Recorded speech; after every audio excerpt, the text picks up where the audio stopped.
All right, we are live. There does not appear to be anyone on the outside or from the outside, just the panelists. So, Okay, we're going to wait another minute or two because other than the public input, our next item of business is approving the minutes from March, and we need a quorum to be able to do that. okay, I do see one person has joined now. Okay. Now, if there were members of the public, they would be able to speak as well. They can virtually raise their hands, and when it's the appropriate time, we can call on them. Okay, super. Apparently not a consideration for tonight, but just for future reference. Okay. Thanks very much. Yep. Okay, I think we have a quorum. Christine, are you there?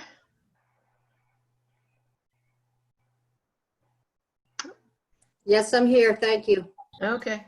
And Judd? Yes, I'm here. Okay, super. So since we don't have any members of the public, we can dispense with the public input. The minutes of our March 2nd meeting were distributed with the agenda. Could I have a motion to approve those minutes? Sorry, just to interrupt, there is one member of the public. Oh, There is one member of the public, Greg Pacelli. So I don't know if you want to call for anything, but there is someone. I'm sorry, who was the member of the public?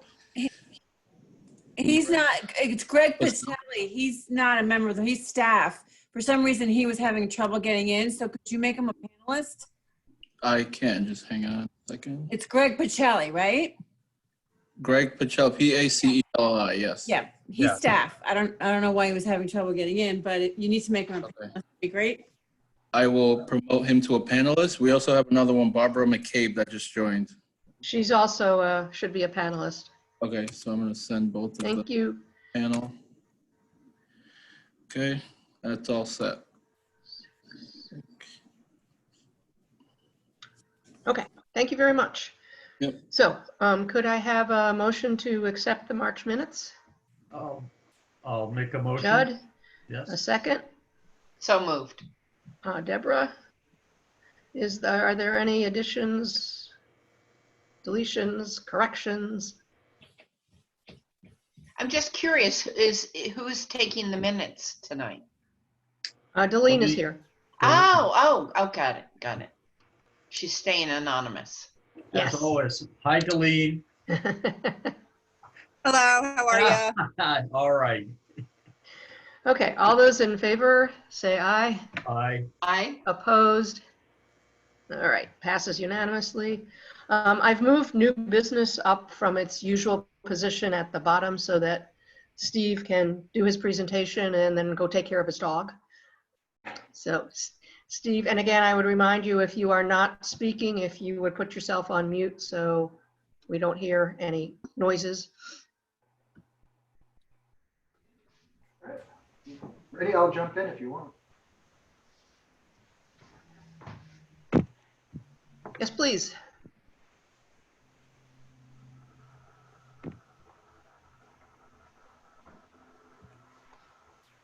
Okay. All right, good evening, everybody. Thanks for giving me a little bit of your time tonight. Just wanted to give you an update on study the city's working on right now. We got a grant about 2 years ago, it's probably a little longer than that now, from the state of Connecticut to look at development in and around the East Norwalk train station. So we put a oversight committee together with several stakeholders, including East Norwalk Neighborhood Association, East Norwalk Business Association, Vanessa Beladrez, I always mispronounce her name, so sorry, Vanessa, from DPW, and also works with TMP.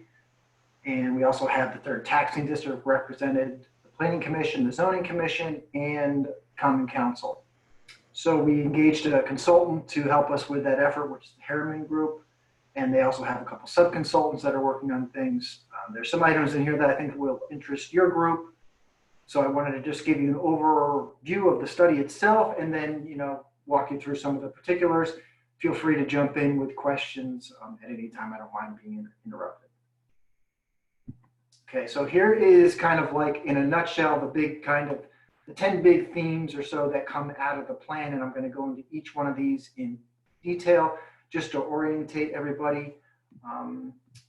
Right where my mouse is, that's kind of the center of East Avenue, and then the two train stations for the northbound and southbound of the Metro North line are in that general area.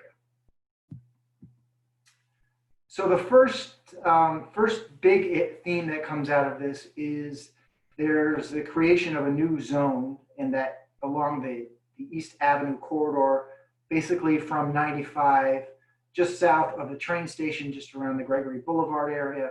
And that's what's going to be called a village district.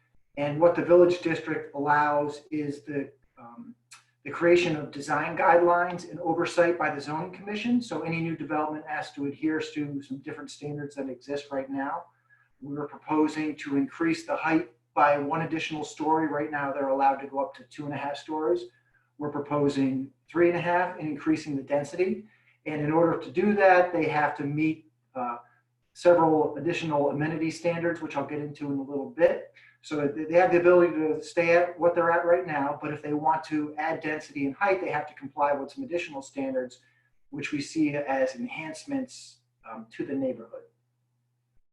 Also, it's a little difficult to see in this picture, but running east-west along in a parallel with the railroad tracks, it's that blue outline.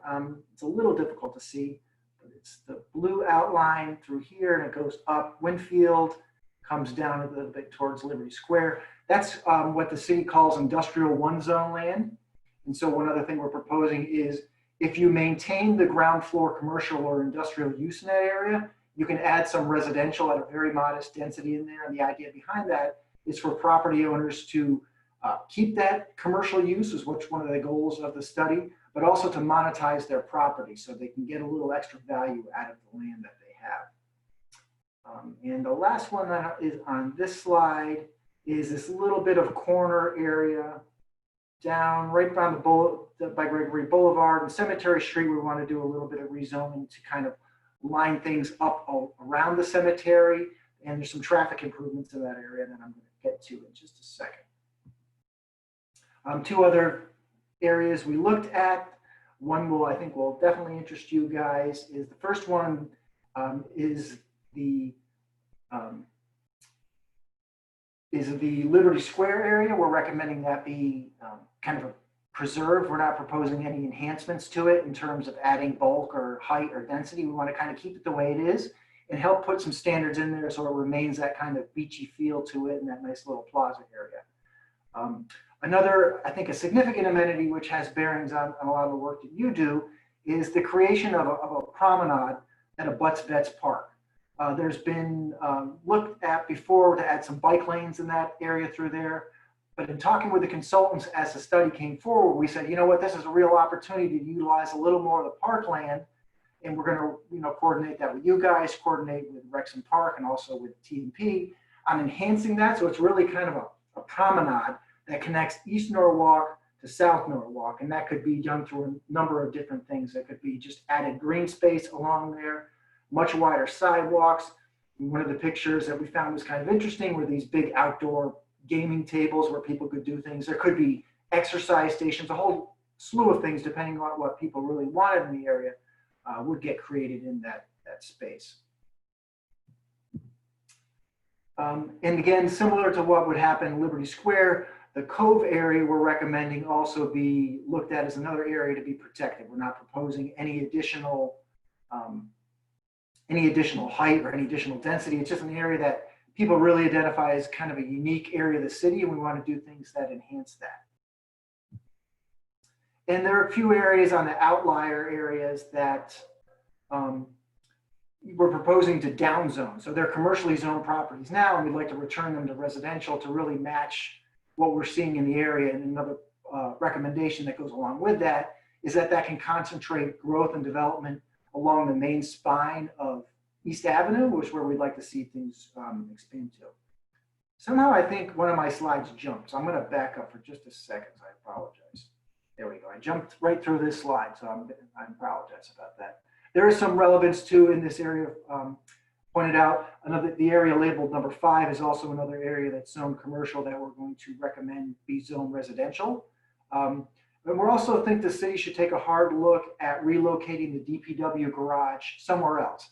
I have no idea where that somewhere else is, but that's a large piece of property abutting the Norwalk River.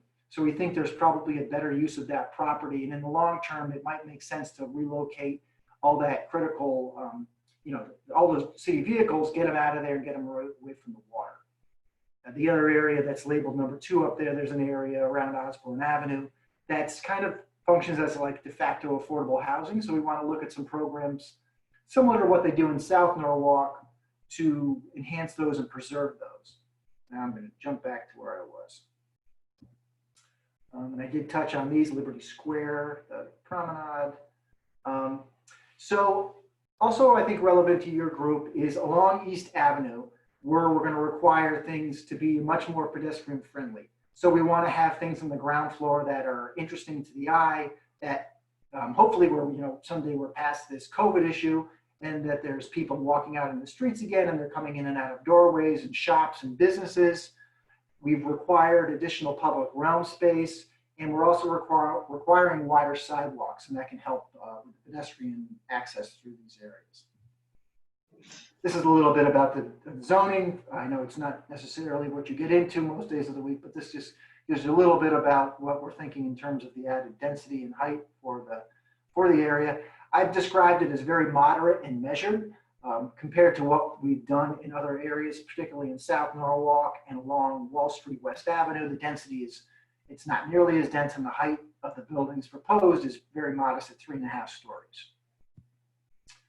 And some of the things, in order to get that additional height and density, you have to give us something back. And these are things that we talked about in the committee and questions we posed to the public.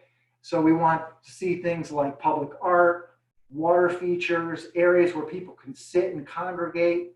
It's not just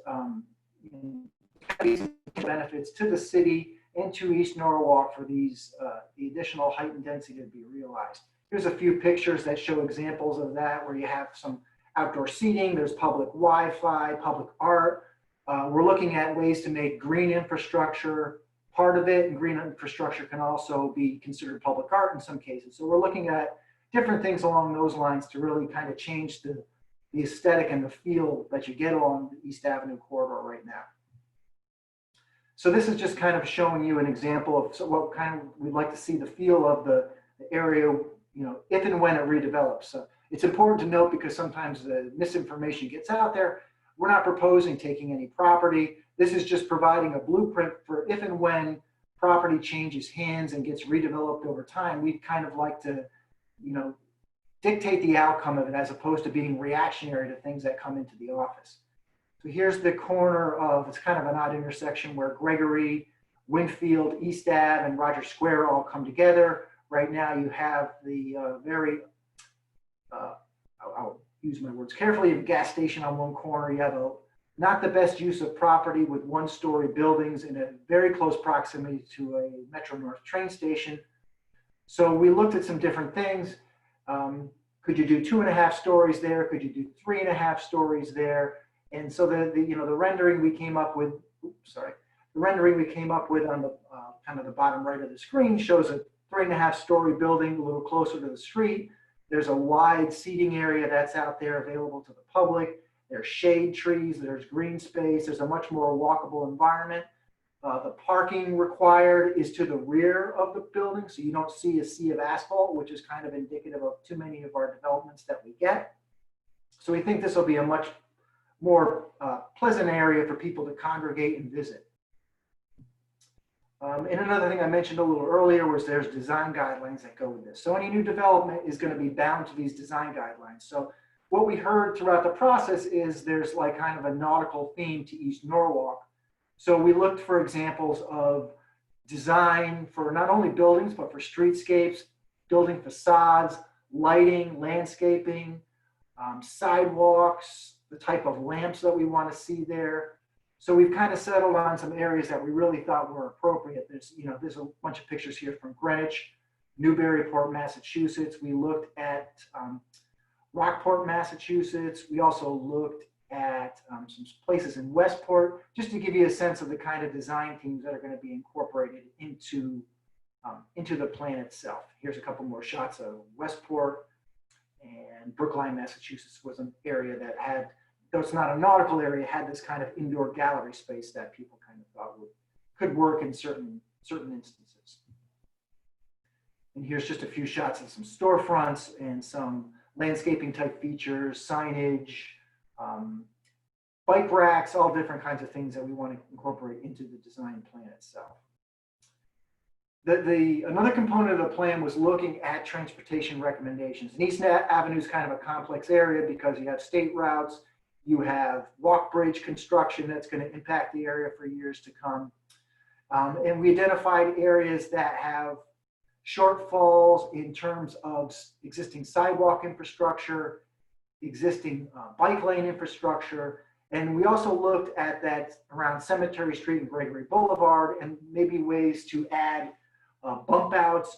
We've talked about, is there a roundabout way to do that would maybe function in that area? So I think what will happen is after the plan's done, that'll have to be a separate undertaking by the Department of Public Works in really ways to enhance pedestrian safety and pedestrian access to and from the amenity areas as well as the train station. So we've looked at these areas and said, okay, well, there's some infrastructure issues that we have to deal with, and the plan identified those. And some specific transportation recommendations that came out of the plan. And I'm happy to share the plan with you in a couple of weeks when the draft is out. I'm hoping it's 2 weeks from Friday at the latest, but I won't know for another week or so. There are several locations where they, so we just discussed sidewalk improvements, also mid-block crossings, looking at, fixing some of the bike routes, adding bike lanes and bike share when appropriate. And also, when the plan came out, we were still looking at the bike share program. So I don't, that maybe that's still a part of Norwalk's future, maybe not. Another thing that came up in terms of the transportation was that the cut-through nature of things that happen in East Norwalk, where people going from Westport and then they're trying to bypass 95 or the Merritt, so they end up going through these local streets, which really leads them to become speedways in many instances. So the plan recommends looking at small rotaries, little roundabouts, and also recommends, additional signage as well as maybe additional policing in this area. I left off the slide, which was an oversight. It also recommends looking at, resident parking permits in this area as a way to deter all the on-street parking that seems to be going on in relation to activities, not necessarily for people that reside in the area. And I did go over the promenade as well, but that was, I think to me, that's one of the key features that comes out of the plan, because that's something I think if it got implemented, would really be a tangible benefit for not only the East Norwalk residents, but Norwalk as a whole. And here's just another shot of the promenade area with just another concept that could get incorporated through there. And that's it. I tried to be as quick as possible because I know you have a lot of other business, but I'm happy to take any questions that you might have. I have a question. Sure. This is, I feel like this is a lot of information to take in.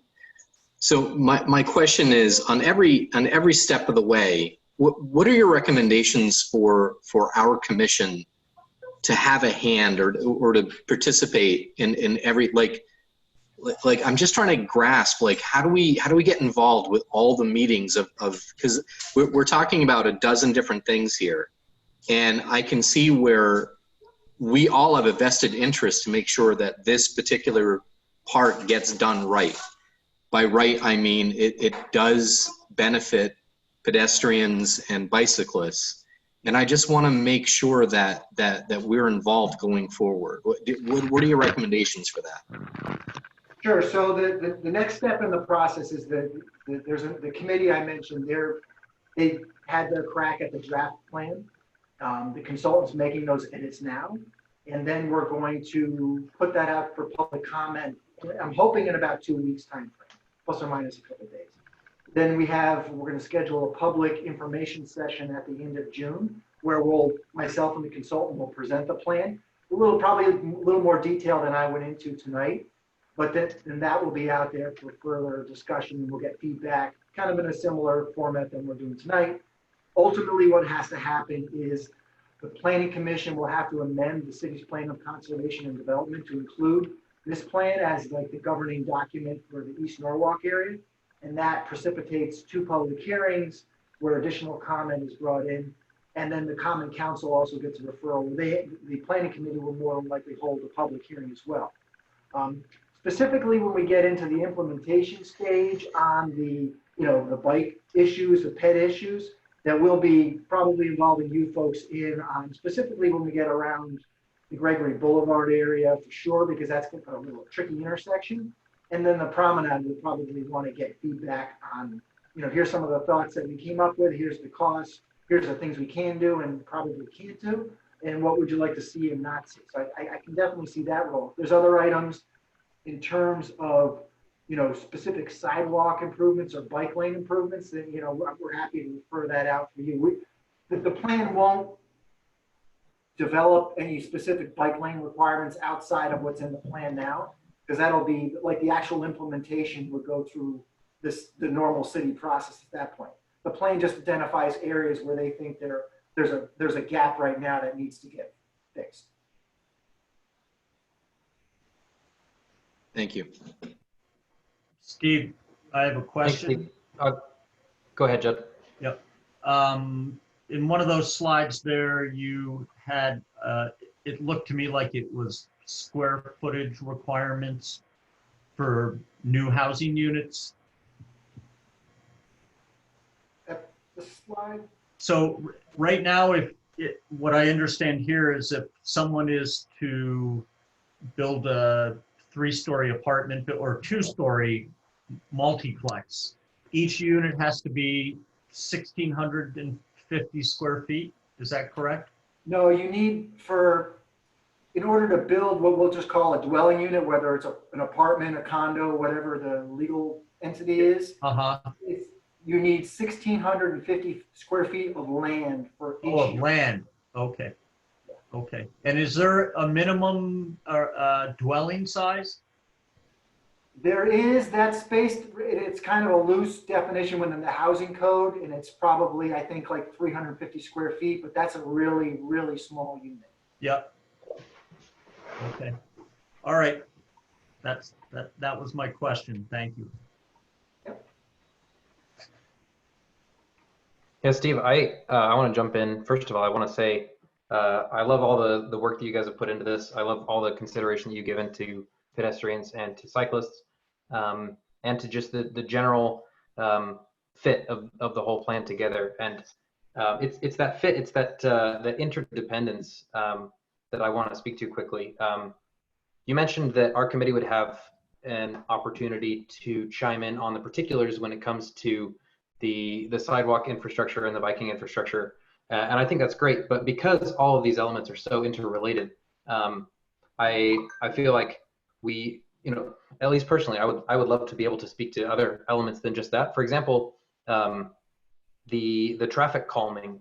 I would love to hear more about the specific strategies for traffic calming that you guys are looking at, and perhaps depending on what you have considered so far, make additional suggestions. I don't know if this is the right time to do that though, and if it's not, I would love to know if there's another time when our committee can provide feedback that might receive additional weight than just at a public hearing, given that we are the city's Bike Walk Commission. Yeah, so the as I mentioned, the draft plan should be out in about 2 weeks, and I don't want to send anything now because that section is going to change. So I'd hate to have you spend time looking at it now and then 2 weeks later it'd be a different document. But there's a separate, what we did with the plan, we set up, I think there's like 5 or 6 appendices. And so there's an appendix that deals with transportation type issues. There's one on the zoning is one appendix. The design guidelines are an appendix. The economic analysis is a separate appendix, trying to keep the plan a little less dense itself. So it's not, you pick it up and you're just going to like, oh, that's too many pages. I don't want to look at it. So when that's out, I'll forward the link. Either if I have everybody's email, I'll do that directly, or I'll ask somebody that has it to forward it to you. And that'll have this, so you can dig into that plan itself and also really get into the transportation appendix part of it too, if you'd like. Great. And then how should we go about submitting feedback? Should we just email you? Yeah, that's fine. Great. Okay, looking forward to it. Thanks. Steve, when the draft is available, if you send the link to me, I'd be happy to distribute it. Sure, we'll do.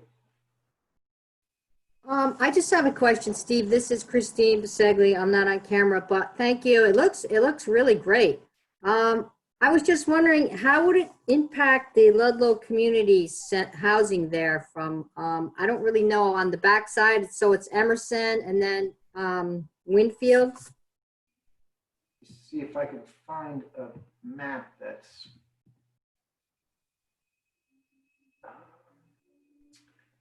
I'd have to look and see, because I'm not positive if I know that building, but I don't know if that's in the zone or not. I'd have to look.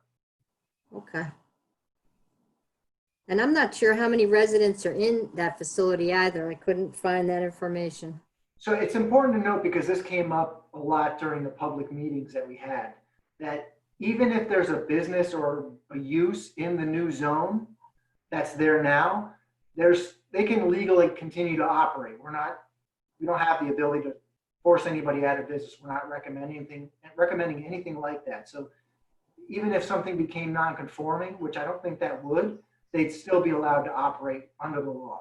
There's no proposal by us to change any of that. Right, I understand. I was just, because it's a residential facility, they're there 24 hours, not like a business who closes for the evening. And they walk a lot around there, the seniors. But maybe it would be better for them. I mean, it's pretty sketchy right now for pedestrians, that's for sure, that area.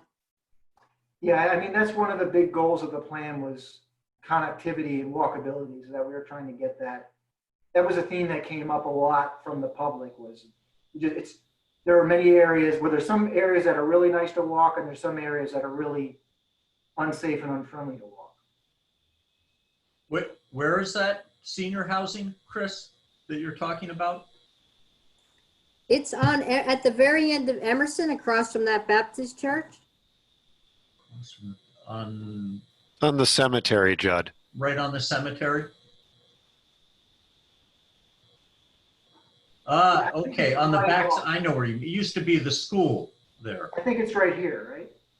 Just about there? No, it's by the triangle, I think, Steve. Is up a little higher? That little triangular parcel that cuts through the cemetery? Yeah, by where number 7 is. Yeah, yeah, just to the right there. Yeah, it's a former school. So okay. Yeah. So that would be in the new zone. I don't think this would have any impact on that. Certainly not our intent. Steve, this is Colin. I had a couple questions, if I can jump in. I missed a couple because I was having some Zoom problems, and I was able to listen to your presentation, but I don't think I got connected for part of these questions. But one of my questions was, do you have anything that's incentivizing development to increase the sidewalk space besides just the, or I guess, can you talk a little bit more about that? Yeah, so there are going to be, any new development's going to be required to put in a 7-foot wide sidewalk. And then on top of that, there's public realm requirements, which could go towards sidewalk. And part of the amenity package could be having like a public gathering space, which really could function as an extension of the sidewalk. It really just depends on the design, and then the property geography is going to dictate which route they go in terms of amenities. So I guess on that, I would, and you and I have a little history with public realm, but I would wonder if 7 feet is an adequate sidewalk for a downtown business district such as that we're trying to create. I know I'm involved in some of the revitalization that's going on in Darien now, and they've got, I think it's a 12 or a 13-foot minimum along the post road that they're looking to maintain, and then also I think 10 to 12 feet on the Corbin Drive as part of this new district that's getting created there. I would think something in that neighborhood is much more appropriate than a 7-foot sidewalk at a minimum. And Here, then, here. and then and that's only going to aid in creating a broader beachier feel. You know, if you look at some of the good beach towns in the Northeast here, like you head out to the Hamptons, and most of the villages there have fairly broad sidewalks on their main drags, and allow space for street furniture and trees and bike racks and those sort of things. And you're not going to have that available in a 7-foot sidewalk, regardless of what incentives you provide. There's always going to be conditions that are going to probably work against that from the developer's standpoint. So I would hope that would be increased, and that would really allow room for more stuff. And then along those lines, what are you guys doing to improve the streets so that it's more hospitable? I know there's a lot of work going on with the walk bridge, and what's the plan to make it more of a boulevard and a slower speed street? Yeah, so yeah, I'm happy we can bring it back to the group to look at widening the sidewalk. The one tricky thing with this corridor itself is the lots are not very big, so that it kind of works against, sometimes it works against specifically the width of the lot. So, and there's a lot of small fragmented parcels, so it's a little different than some other areas that we've been working in redevelopment wise. So what are you going to have as a minimum lot size for this? No change for to the zone. I don't remember what that is off the top of my head. Is it small enough that some of these existing single family parcels that may be in a maybe now be in a transit zone can be redeveloped into commercial property, or is someone going to need to amalgamate several parcels into a larger project to make it viable? I think in a lot of cases, there's going to have to be some combination of properties. Okay. And then shared parking is going to have to, so it's going to be, I think the area is going to call for some creativity in terms of the design. Yeah. Has there been any thought to parking relief?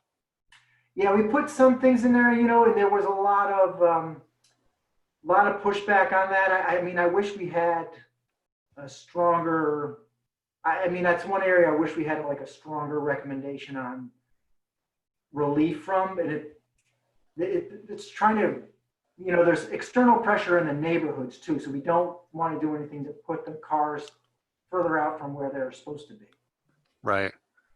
There's not like, it's not going to be an area that's very well suited for any kind of structured parking on the majority of the parcels we're looking at. Yeah. So I hate to sing Darianne's praises too much because I like living in Norwalk, but one of the things that I've learned being involved there is that their downtown district has and I've seen this elsewhere where you have a shared parking resource, but as parcels get redeveloped there, and I always thought this would be, East Norwalk would be a potential candidate for this, is land gets deeded over to the city as a public right of easement, and parking as a shared parking resource in the back of the facility. So if you've headed over there and the Darien downtown, the lot that's bounded by Corbin Drive, Post Road, Tokenique Road, and Old Kings Highway is a public parking facility. And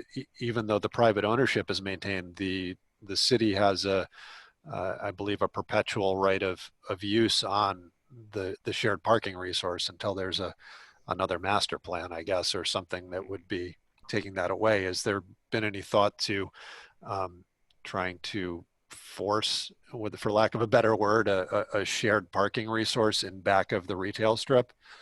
Yeah, so all the parking is going to be required to be the rear. One thing we did put in as an amenity was that if they provide public parking, so I got to think if we worked out the language, whether it's permanently eased or how that works, but if they do provide public parking with no fee, that is eligible for some amenity points. But no thought to getting people to collaborate on that public, because I think that's what's key in making the Darien instance work, is that it's a shared parking resource, and there's public traverses across property boundaries in the back. So you're not just pulling in one curb cut every 20 feet to get to a private lot. It's several shared curb cuts throughout the perimeter, and probably fewer than you'd have if you were accessing each site individually to public parking. Yeah, I'll take a look at that and see if there's anything that they've done that we can apply. We talked about that scenario because we understand that in order for some of these projects to work, that they're going to have to cooperate and work together on that. Yeah. So I'll take a look at that. That was it. Since Colin brought up parking, if I can speak to that topic, I'd like to, but since I already commented, if somebody else wants to comment, I'll give them the chance.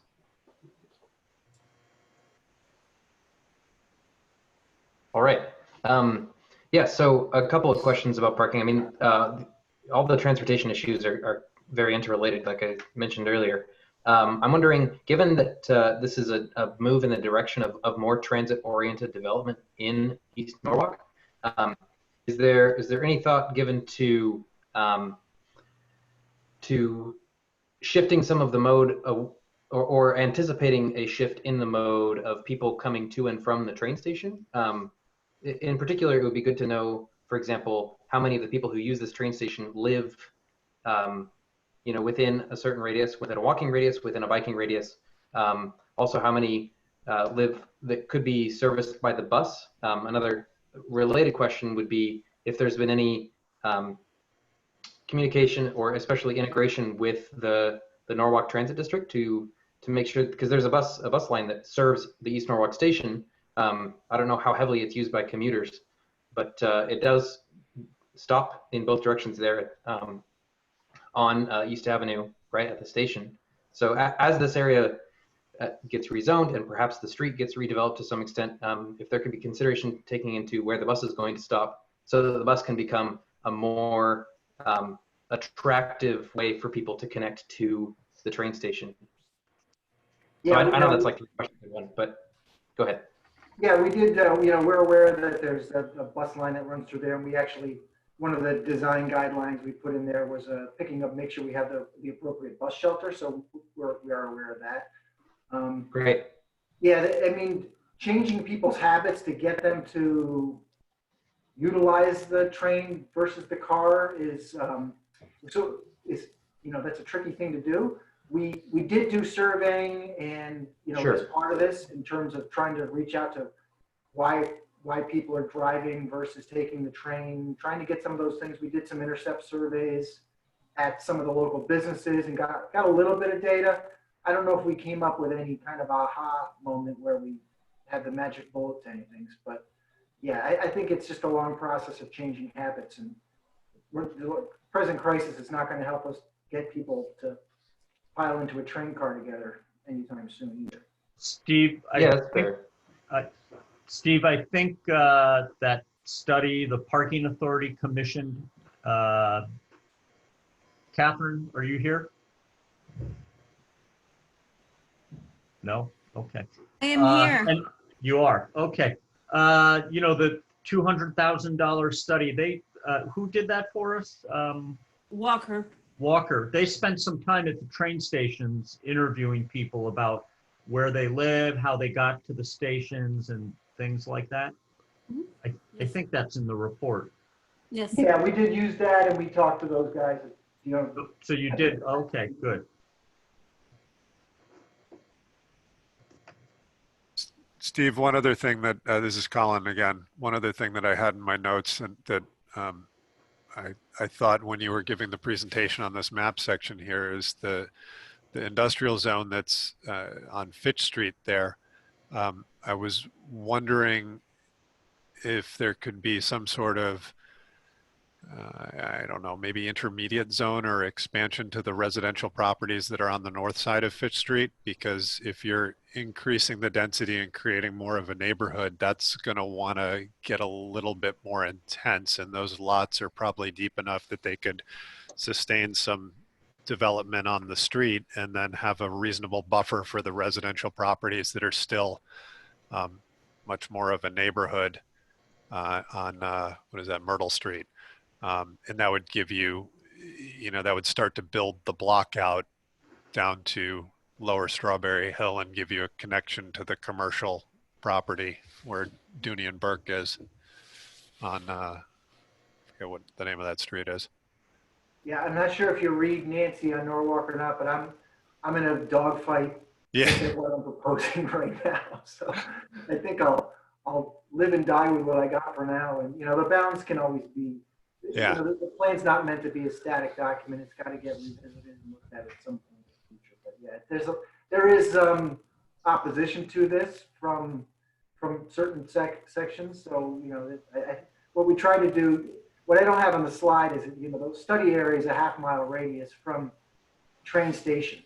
So that goes from Liberty Square out past Dooney and Burke, north of 95, and then down towards like 2nd Street. So it's a big area. And so I think what we proposed is a pretty modest, which I kind of figured at the beginning that there were a lot of really well-established neighborhoods in East Norwalk that didn't need us messing around with them.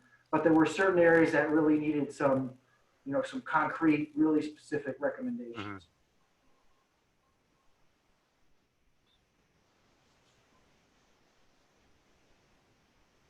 Okay, well, thank you very much for your presentation, Steve. And as I say, if you send me the link when the draft is available, I will definitely distribute it. And I would encourage all of the commissioners to read through the draft and submit their comments, and also go to the public hearing if that fits into their schedules.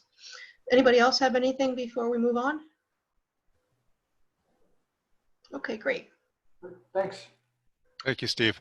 Thank you very Steve. much. Okay, the next item on the agenda is the chair's report, and I've been doing a lot of biking and reading and not much commission work, so I don't have a really beefy chair's report. The one thing I did want to share with you is I did notice if you're going, it's kind of behind the mall. So if you're coming down West Avenue and you turn left on North Water Street, as you get to the end of the mall building, if you look to the left, there's a little roadway for delivery trucks, and it has a two-way bike lane on it. So next time you are down in that area, I would encourage you to take a look at it and think about whether we want to at some point look into connecting that bike lane with Crescent Street, which would then connect it also to the Norwalk River Valley Trail. So something to think about in any case. Great idea. Okie doke. So going on to standing reports, Judd for the bike plan. I don't have anything to report. I guess I have a question about the short-term goals that the subcommittee came up with last year, and I'm not sure, but should we be talking to you, Greg, about it, or Mike? It's striping and sharrows and things like that. I can see if I can share it here. Yeah, you can talk to both of us about it. Yeah, absolutely. Okay. Do you have a copy of that, the short, medium, and long term? Yes, I do. Yep. Okay. And is anything happening on it yet this year, or? We're currently looking at that, and we're currently looking at the DPW paving schedule as well, and trying to compare that. But also on top of that is the major projects as well going on as well, with the Walk Bridge and East Avenue widening project, and taking those into account, because some of the affected areas will go beyond that roadway with all the construction and everything else. So we're coordinating with DPW right now, trying to figure that out at this moment. Okay. So we can coordinate with them, so we don't, try to do something when something's going to be affected up the road some way. Okay. is the current paving schedule online somewhere, or should I email you for a copy? I just want to see how it kind of aligns with our lists, because I know sometimes it changes for various reasons and stuff. Right, right. Well, we have a separate one that we're looking at. I don't know, Mike. Do you know if it's available online, Mike? I'm not sure offhand. I know they usually do put it online, but I don't know for a fact if it's online or not. Okay. Yeah, I haven't seen it online. I'll look at it. There was something online that went, it was a little bit ago that I saw through 2022, but I think the new one is through 2024. If it's not online, they're probably going to put it online, but we can certainly share that with you. Yeah, if you could, I just like as to long as they're, you know, that is what the plan is and it's been approved. Right. Okay. Okay. And I know they're But I just- constantly updating it. That's what they told us. Like, we've already amended, even for this calendar year, they've already, you know, updated roads and, you know, put them on the list as well. So. Yep. Yeah, I just want to make sure we don't miss something that's on our list. You know, if you're out there paving and striping, if we can get it, would be great. So. Right. So just to reiterate what Greg was saying is, yeah, we meet with DPW for a lot of things on a regular basis. And this is one of the things that we're meeting with them. And we just want to make sure that we're all coordinating all of our projects at the same time. And there are efficiencies that make sense to install the sharrows or the routes at the same time that they're doing paving projects. Right. Yeah, no, that's what I'm talking about. So. But we don't want to be stepping on people's toes. No, I don't want to either. And, you know, I know, you know, we have our short-term goals, and right. If some of them line up with what's being paved, I just want to make sure. Yeah.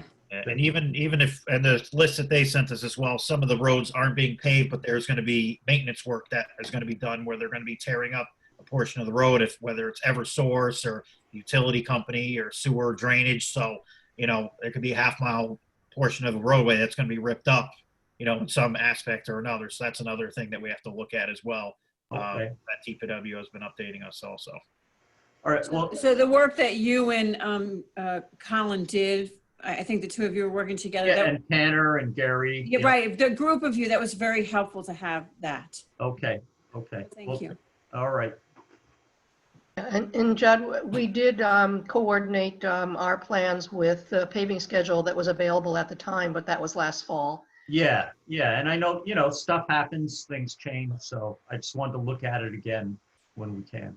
So Kathy, Greg, maybe I'll email you the list I have from last year, and we can talk via email or on the phone sometime. That'd be really, yeah, that'd be helpful. Whatever you have, and then we can provide those updates for you. Okay, good.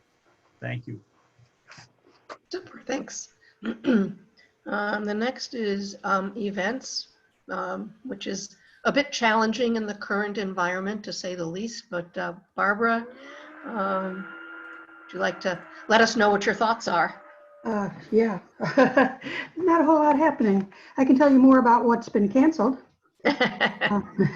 With the April cleanup day, we were going to be at City Hall as a presence. That was canceled. The Mugler Road movie is on hold for obvious reasons. National Night Out was scheduled for August 4th, but the national group is really encouraging cities to move it to October 6th. And I spoke with the police department, and they're discussing that, and I think it's going to go that way. That is it. Okay, well, hopefully we'll be able to participate in National Night Out in October. Yeah. I'll let you know what I hear. Okay, thanks very much, Barbara. You're welcome. Jim, Norwalk River Valley Trail. All right, an update. It is, well, got to search for the right word. Our status report actually is very similar to status reports that you have heard from us over the past year, which is we are close and we are getting closer, but we still have a ways to go. we continue to run into uncharted pitfalls. Fortunately, we've been able to fill all those, but they are slowing our progress. Mike and Nancy are both very involved, and hopefully y'all will keep me honest as I offer a couple of comments. Our two major initiatives, the Missing Link and Will Walk. So first on Missing Link, I believe that all of our major checkoffs have been accomplished relative to the trail proper itself. However, a question arose about the parking lot, which serves as the trailhead for the trail, and that needed to go through the process. Again, for your information, that parking lot is the one that's next to Casatelli Tile is where it is. Anyway, so that has gone through the process, environmental study, etc., and will go back to the council hopefully next week.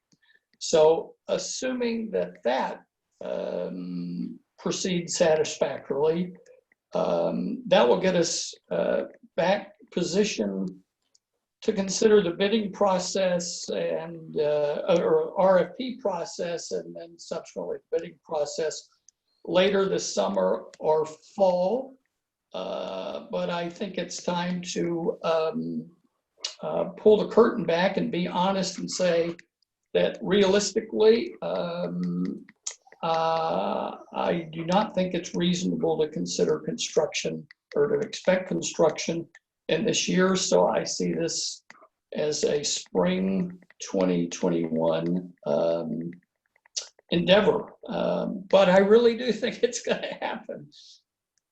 So that's the story on the Missing Link. More of the same, but we're making progress. We are confident with where we're going, but never confident of the timetable.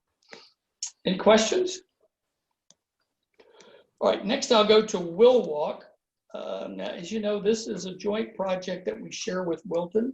I don't know whether this is good news or bad news. In many ways, Wilton is even more challenging to work with than some of the realities we face in Norwalk. The issues up there really centered on the lease of the ground under the trail for with the state and DOT. Those have essentially been resolved now, and that now permits Wilton to get into some of the commissions and public hearings that are required. All of those are in their final rounds. There's not any problems anticipated in that regard, but it is a process. So we're a couple of months into that. So, we're probably looking to the fall in that regard. Norwalk's final remaining obligation in this, and otherwise we're checked off, it is, I guess technically it's called an access agreement, but that's really about how the trail is maintained, and meaning the NRVT's vision is that the city will maintain that as they do all the other similar parks and the beach and whatever, and that we at RVT, we will handle signage and benches and pollinator pathways and that sort of thing. That again is we think we know where that's going, and that will lead us to construction on Will Walk again in early 2021. I actually think that we will maybe even get into some clearing of that trail by the end of this year, but given the weather, I think we'll hold off into construction of 2021. So those are our two big projects. In many ways, they're really more of the same. I continue to be hopeful. They're certainly going to be worth the wait. I'm really excited about the missing link. I think it's critical for Norwalk in terms of critical mass, visible critical mass. I think it's the tipping point. So I'm excited, but disappointed at the same time. It's been a long road. It has been a really long road. A couple other things I'd like to touch on very briefly, other smaller initiatives. 40 Cross Street. As you may recall, that's kind of a joint project between the redevelopment agency and I guess DPW mobility, that office. And as we have dug into this, we're excited about 40 Cross Street because it will connect the Harbor Loop Trail into the main branch of the NRVT, into the missing link, actually. So it has the potential to be a genuine trail intersection and a real opportunity for people to go someplace. So we're excited about it, but as we've dug into it, we've been a little surprised to uncover some challenges in the documentation and the surveying work that was done and handed over. And now there is a new owner of that property, whose right of way we passed through. And at the redevelopment agency, Tammy Strauss has left us for California. Can you imagine that? So we have a bit of people and process work to work on. My hope would be that we can link that up in terms of construction and timing with the missing link and do those two together. But that looked like it was a low-hanging fruit, if you will. And what a surprise. It wasn't quite as low or quite as sweet as we expected it to be. Last initiative I'd touch on would be street markings.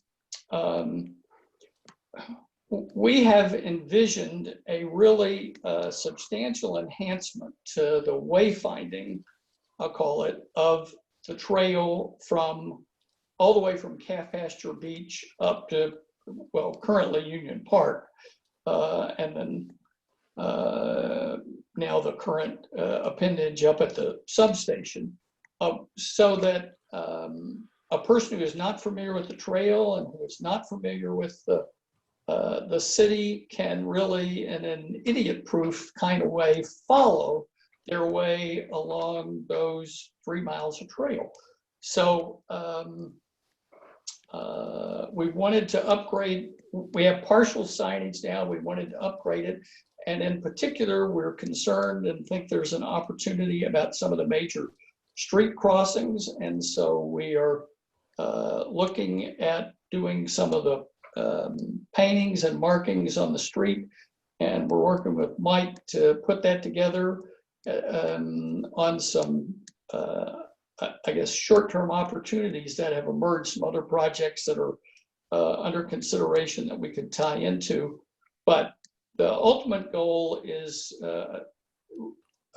to really tie into the missing link when that opens and really have an easy to follow route, including street markings, getting folks across the major arteries. So that's our other project. We have a number of other things that we're working on, but those are kind of our highlight initiatives.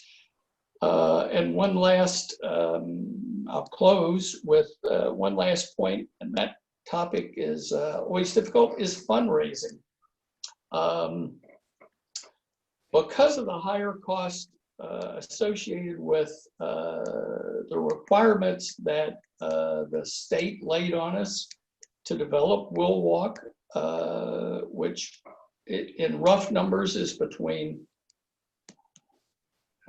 well, it's several $100,000 of additional, what I'll call soft cost that we were required in terms of more detailed drawings and engineering in many cases, on work that was already completed.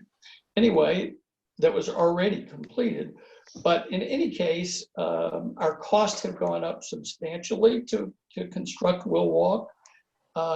And we have also lost some corporate pledges as a result of COVID or other realities of the economy. So we still have a need to raise funds to complete our matching grant with the state. So we have launched or launching a fundraising campaign really targeted at Norwalk corporations and organizations and individuals. We've really never initiated a formal campaign in that regard. As for Will Walk, the Wilton team has raised from Wilton citizens and organizations a couple $100,000, and we kind of want to in Norwalk do our share. So we're initiating a campaign to try and raise $75,000. And my purposes of mentioning that are, one, to let you know, and two, to ask for your help. So if you can identify contacts at corporations or deep pocket individuals, or we would welcome your help, because in truth, we don't have a rich history of raising substantial dollars, at least for the trail in Norwalk. So we're a bit flat-footed, and our time is short to be able to hit our construction targets next spring. And so we would appreciate your help. So we're plugging away, we're making progress, but miles to go before we sleep. Thank you, Jim. I know you you had another commitment at 7, so Judd, you had a question? Yep. Jim, so is that fundraising shortfall mostly for Will Walk, or is that for the missing link now also? No, that is exclusively for Will Walk. And the funding's in place for the missing link? Yes, the missing link is a different grant. It's I think the term is a tag grant. It's a federal grant, which frankly is part of why it's been so hard to dot our I's and cross our T's, because that's just a more rigorous process. But yes, that's separate. So this state grant is exclusively to Will Walk. Okay, thanks. Thanks all. Thank you, Jim.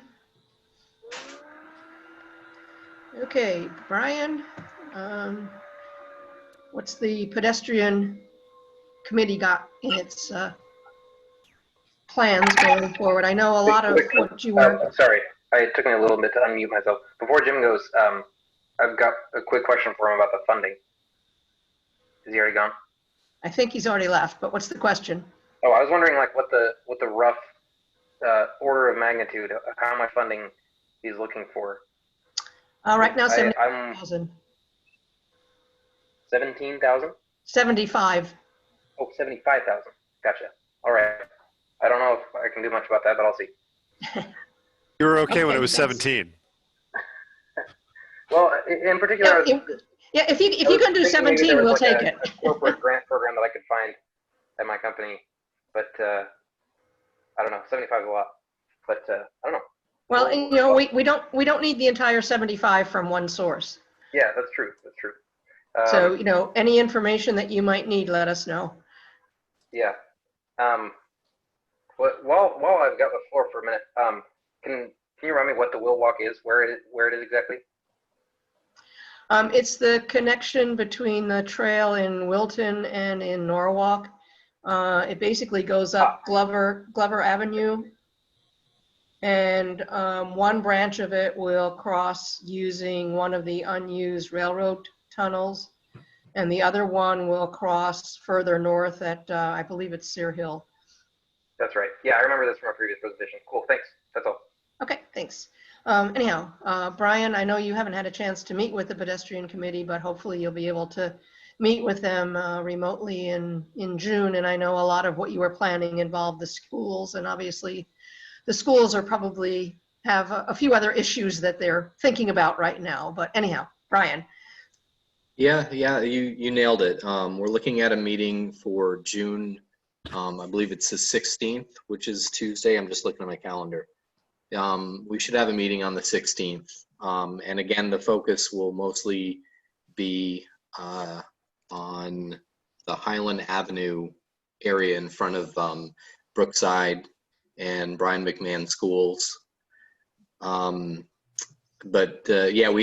nothing's happened since last time. There haven't been any meetings since the last Bike Walk Commission meeting that we've had. So that's going to be what the focus is. The other thing I want to bring up is the possibility of closing off the Calf Pasture Beach Road, possibly sometime in September. Tanner and Judd and I have discussed this as a possibility. We wanted to open one half of the Calf Pasture Beach Road on a Sunday morning for pedestrians and bicyclists. And so that's something that we're going to be bringing up during the pedestrian meeting as well to discuss more in detail.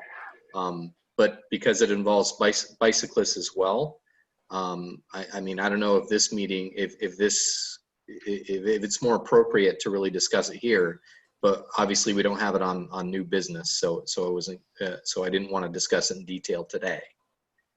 And the reason I wanted to talk about it, I mean, we've talked about it, maybe it would work better for next year, but considering the opportunity we have with the lower traffic because of COVID, that it might make a lot of sense to push to try to do it well, I mean, we thought August, but that might be a little bit too quick. But if we could get something like that going for September, it would be great to get some input from maybe Greg or Catherine or Mike to let us know what the hurdles are. I understand that insurance is an issue. Getting police for traffic control would be an issue, but it is something that I think our committee would be very interested in setting up for September.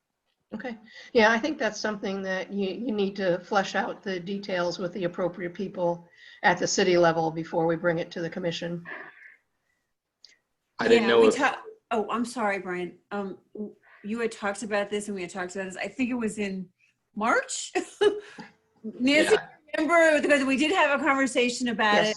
What we recommended was details, and we can talk about it, but it sounds, to me, it sounds like a special event, and there are protocols that the city follows, and now, given that we're in the recovery stage of COVID, there are protocols that are in place that we're following, and the recovery and the reopening is right now following the governor and the mayor's 4-phase approach. And so that would have to be considered as well. So. Yeah, I understand that. And I think this should really become a priority, considering that Norwalk does have a lacking infrastructure for outdoor recreation. And with the parks that have been closed for quite a long time, I mean, the reason they were closed is because there is a huge need for outdoor space and for this type of activity where we can have activities in a healthy way. So that's why I think it would behoove us to try to do something like this, just because I think people need it. Yeah, I think the point is, though, the details need to be worked out to see, in light of the governor's guidance and the mayor's guidance, and then the rules and regulations for special events, what would be a realistic time to actually do this.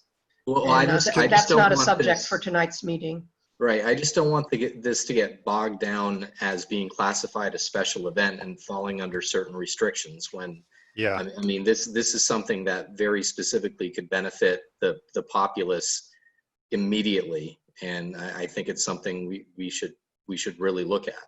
Yeah, can I jump in quick because I had been circulated on the email with the permit for the special event, and I would kick it back to Kathy to do some further research, and Mike or anyone else from the city that's still listening, Greg. It, the special event permit seems much more the kind of thing you file if you're having an event. You know, an open street or rerouting of how traffic is moving is not an event. We're not having a race. We're not having anything going on at the beach. We're just, the city is taking action to partition its street for a different type of traffic. That's not an event. That's just something that the city is taking action on. And New York City has been working towards opening 100 miles of their streets for outdoor recreation.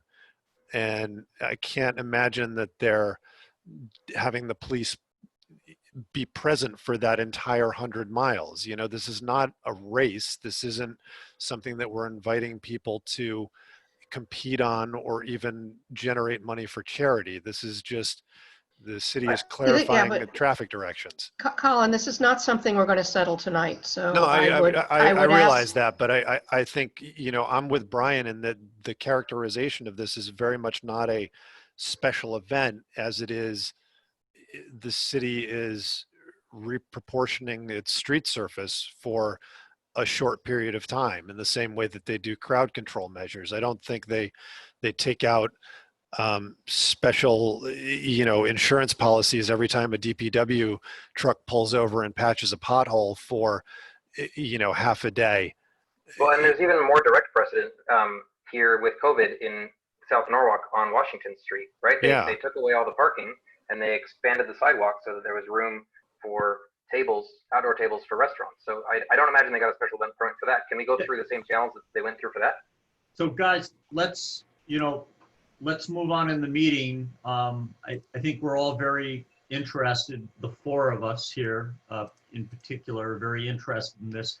And, you know, at some time in the coming weeks, I think Catherine could help us figure out what we need, and in terms, if we need insurance, if we do need a permit. You know, I think, Colin, you make a good point, but ultimately, you know, we have to talk to people in City Hall, Kathy, Mike, Greg.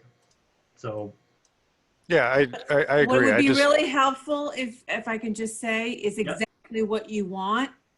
What I was referring to was, okay, I'm not saying this is a great idea. The fact is that we are in a recovery COVID environment right now, and there is criteria that we are all having to follow. If some of them can be waived, okay, I have no say on that at all. Those are not my policies. I'm just giving you information. So we're happy to help you, however, whatever that is. What would be helpful to us is to know exactly what you want to do, when you want to do it, and all of that. And then we'll kind of collaborate with whatever those policies are for phase 1, 2, 3, 4. Again, those are not our policies. Those are the governor's and the mayor's policies. Right. Okay. I'd really like to move on. Like I said, we're not going to resolve this tonight. It needs to be discussed outside of this group. All right. Well, you know, I think we're all in favor of having such an event. It's just a matter of working out the details. Yep. And we'll work on that. Great. Thank you. Christine, safety and education. I know most of what your focus has been was the summer camps. And since we don't yet know whether Norwalk is going to have summer camps, you probably can't shed a whole lot of light. Right, yeah, I did send the, thank you, Nancy, and everybody, the email to Sandy and Nick about the Play and Learn program about 2 weeks ago, and haven't heard, so I'm sure they're all up in the air with what they want to do. I'm willing to do something, to fit in, and I can contact them maybe again by phone, just to reinforce my desire to participate, and if there's something that. Yeah, that would be great. Yeah, and then, but I just had a thought, once hopefully when we have that Bike Sunday event, not event, but whatever.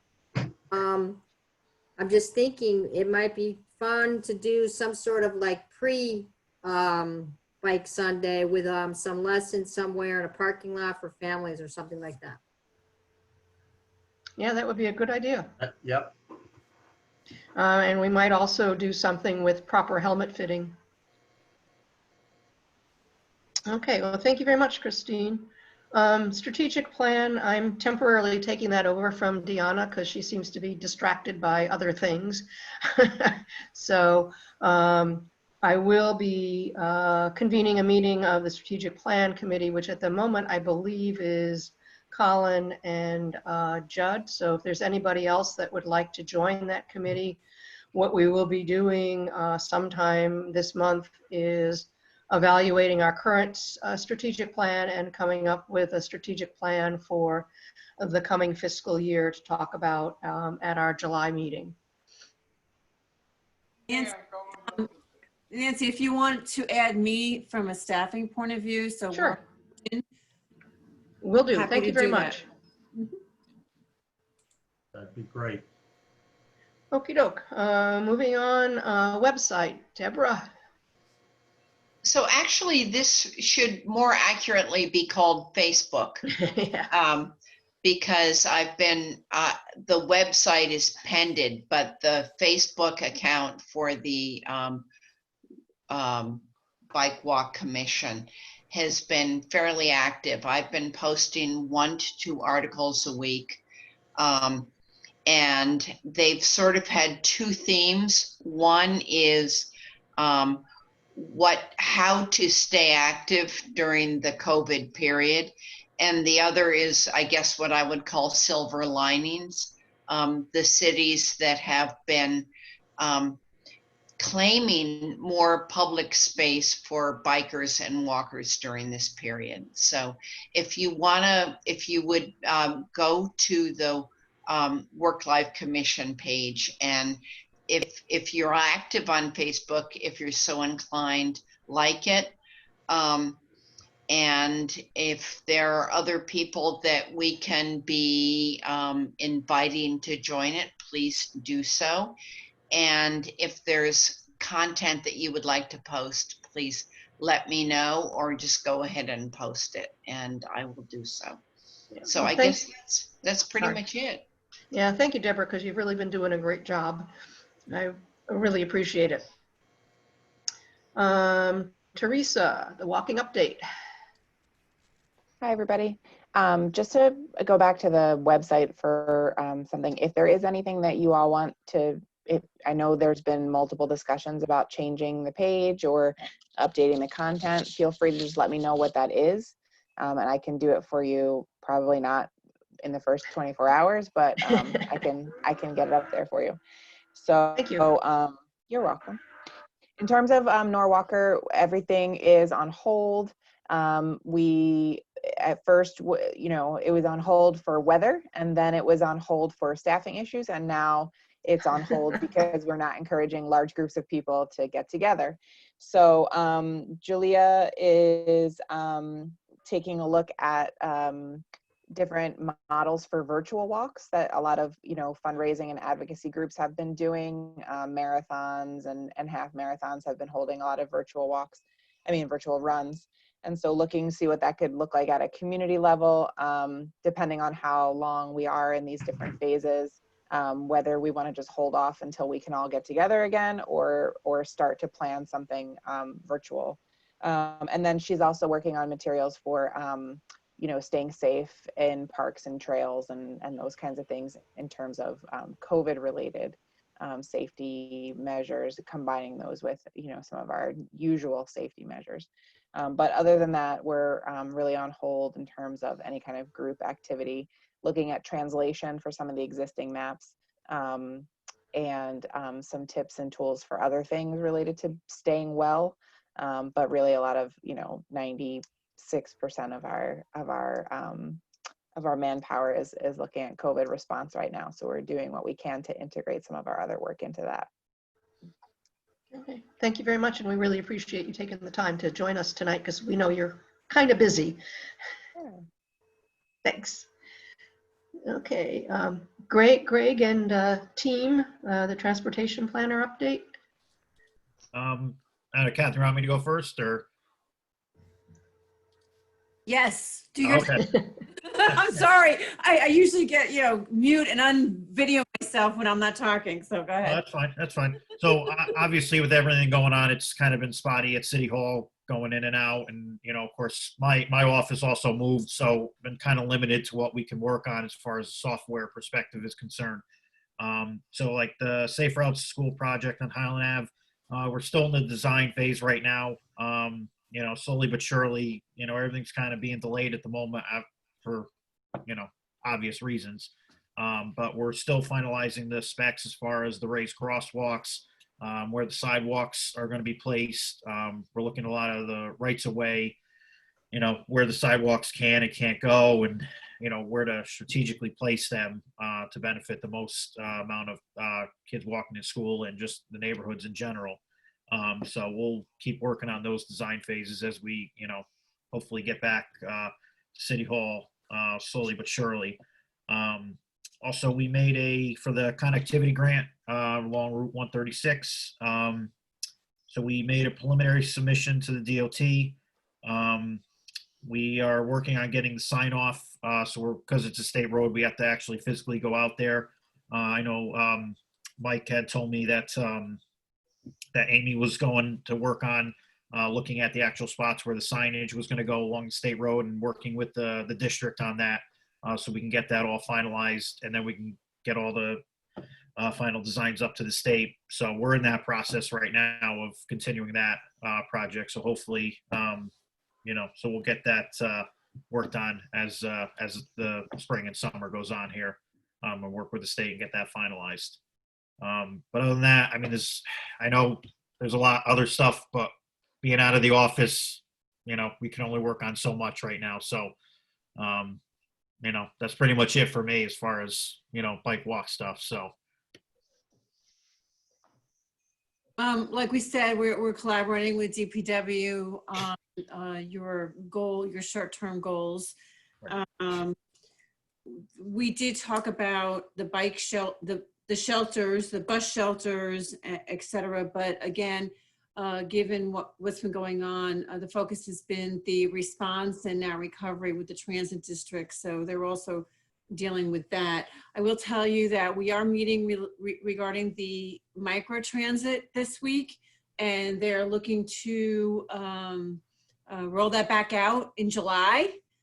So that's something to look forward to. As you probably heard, their fixed route was down like close to 70% and slowly creeping up as people go back to work. The decrease in activity was mostly on the paratransit. So those are the kinds of things that they're dealing with, and we don't really know where things will balance. So when you're looking at bus shelters, what they thought pre-COVID may be different during this period.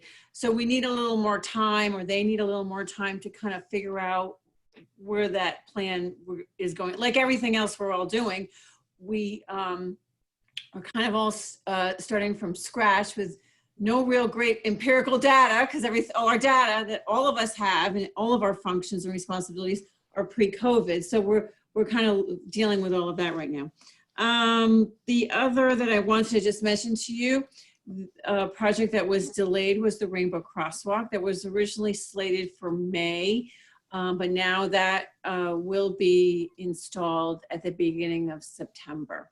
And again, because of everything that was going on, people losing their jobs and the whole food insecurity and everything else that was going on in the community, it was felt that that project could just wait until September. That's what I have. I have a question. The micro transit, is that when it was running before, it was Thursday Friday, Saturday, Sunday, I think. Yes, and we were, the team had met and we were going to expand the hours and Right. the days and also charge a fee. That is still slated to happen, but again, we don't know what the activity is. What the team decided that because of the reopening of Norwalk with the restaurants in phase 1 and phase 2, that it kind of made sense to start that operation up again. And Catherine, aren't they also expanding the service? Aren't they also expanding the service in South Norwalk a little bit? They were going to hit. Yes, North there is Street, like South a Norwalk 1 area. mile area. Yeah. It's being extended. Yeah, they're expanding more.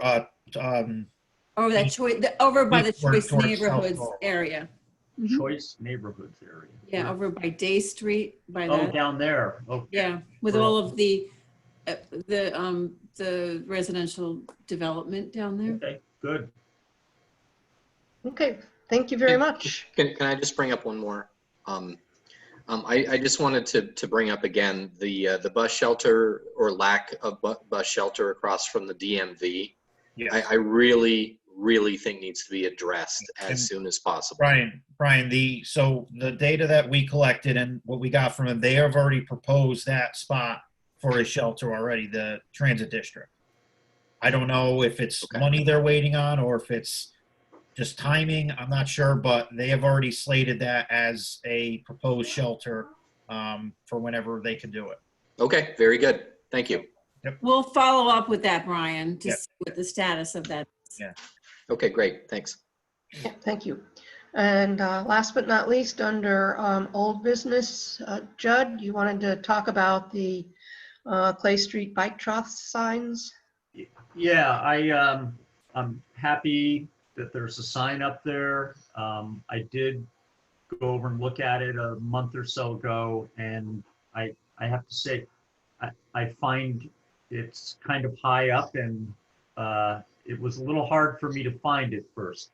And I understand it's probably at that height to keep it out of reach of graffiti artists and things like that. I talked to Tanner about it, and you went over there with your wife, Tanner? Yes, I did. And I tried to do a blind experiment in that I did not tell her about the sign or the purpose of the walk before we walked over there. And then after we walked past it, I asked, "Did you notice the sign?" And she said, "What sign?" so I just, if anybody else wants to volunteer, Colin or Deborah, do you know where we're talking about, Deborah? No, I don't. On MLK, across from, what's the street that runs behind Claff's? I think it's Madison, maybe? Oh, okay, yeah. There's a staircase going up the hill with a bike trough, and there's a direction. Oh, right. And Mike Yosak, I don't know if it's possible to bring that sign down lower and keep it safe, or move it off to the side. I'll take a look at the height. There is a minimum height that we have to have it above the sidewalk. I believe it's 7 feet or something like that. So. Okay. Yeah, I don't know what the height is now. Yeah, so. but that's required from a liability. But yeah, I took my wife Maria over there, and she couldn't find it, and a couple of pedestrians came by, and I asked them about it, and they said, "What sign?" So, Is it the one at the bottom? Is it the one at the yes, bottom? yeah, only at the bottom. I actually did not go to the top. I don't know if it's at the same height or not, but. Yeah, the one at the top is at about the same height, but as you're approaching the one at the top, because you're coming down a hill, the sign is much easier to see. Oh, okay. Yeah, agreed. Okay. Anyway, yeah, if Amy maybe can look at lowering it, that'd be great. Yeah, no problem. I'll ask her. I'll have her take a look. Okay. No promises, but we'll see what Okay. We'll see if we Thanks, can Mike. lower it. Yep. Okay, unless anybody has anything to bring up, I would entertain a motion to adjourn. Don't all talk at once? I've got Judd? Go ahead, Jeff. I'll make a motion to adjourn. Okay, a second? Oh, I did Second. want to ask a quick question. Oh, Oh, Tanner? Yeah, Tanner? I already mentioned this tangentially, but I'm curious as to how the changes to Washington Street and Sono did come to pass. The row of parking on one side of the street has been turned into additional walking space, so that restaurants have space for tables. I'm glad it happened. I'm curious exactly what process caused that to happen. It was in response to the governor's phase 1 opening up, allowing restaurants to open outdoors, and that the city of Norwalk wanted to help the business community from an economic development point of view. And also, originally we wanted to close the road, but because the road isn't wide enough for the fire department, for their large trucks, we couldn't do that. So this was what we came up with as a team to be able to provide those benefits to the restaurants and also to retail, and also provide some kind of buffer for pedestrians, and on the other side to provide I understand the rationale completely. I'm wondering how it happened so fast, basically. Well, we got the executive order from the governor. We didn't have a lot of time to react, and so that's how it happened so fast. Gotcha. Because I would love to see other projects happen that fast. You know, basically, any project that we talk about on this committee seems to take about 100 times slower, right? So let me respond to that. Because we're in this response recovery, pre-COVID, I mean, COVID and recovery, there are certain processes from the governor and down to the municipalities that have been waived just for now. Typically, that's not the case.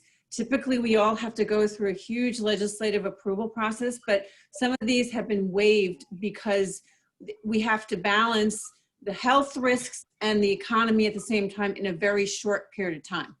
Okay, that's great. And they're still, to be clear, they're still waived, or at least some things are still waived, correct? Because like we just to get things done in order to help the economy. The economy, yes, just for right now. Yeah, but I feel like we, as a committee, we could probably be helpful in coming up with more ways to not only help the business community but help the entire community. Perhaps this waiving is only permitted to help the business community, but anyway, I feel like there are probably other projects that could be helpful that we could help with in the context of this special scenario where we have where the city has more leeway to act quickly. They do, especially, I mean, especially when it comes to the health department and community collaborations and community services, yes. So it has a lot to do with collaboration with the health department? It has to do, yeah. I see, okay. Good to know. I'll noodle on that some more. Thanks. So just so I can add that in, this is way outside my purview, so maybe I shouldn't even be hazarding a guess here, but my understanding is that there were certain, especially planning and zoning regulations or processes that were waived specific to outdoor dining. And that's, so the health department inspection process has more to do with food safety and, how the tables are positioned and that sort of thing. But my understanding is that the sidewalk configurations, allowing people to put tables in places that wouldn't normally have tables, whether that's sidewalks or parking lots or parking spaces, was specific to outdoor dining. And I don't think that those same waivers apply to all the planning and zoning stuff that's going on. I think it was just specific. You are correct. Dining. Yeah, I thought we were talking about outdoor dining. Yep, you are absolutely correct. I see. Okay, that makes sense. Do you mind giving a little more color around the decision involving the fire department? I mean, it seems to me that if there's no parking and there's no cars, then Tanner, another reason too is there's also the apartments, the Sono Pearl on Washington Street, so the residents have to also access their garage. So that's why we can also close the street on top of the fire department as well. Right. So I don't think it was that there isn't room for the truck. It's that if it was purely pedestrian and seating area, then the truck would not be able to get down the Right, it street. would have to mow over people on its way to a fire. Right, So there so they always have have to their be at own least one lane of standards that, traffic available. yeah, right.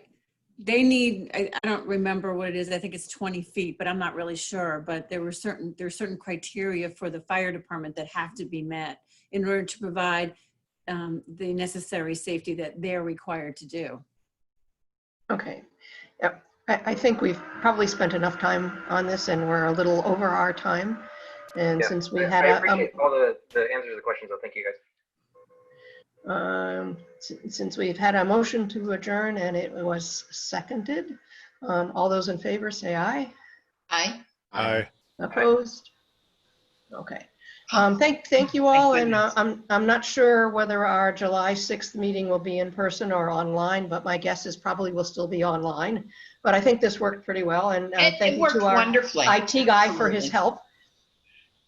Thank you. And Thank you enjoy your so much. evening. Have a nice Everybody, evening, have a good everybody. night. Take care. Bye. Good night. Good night. Good night.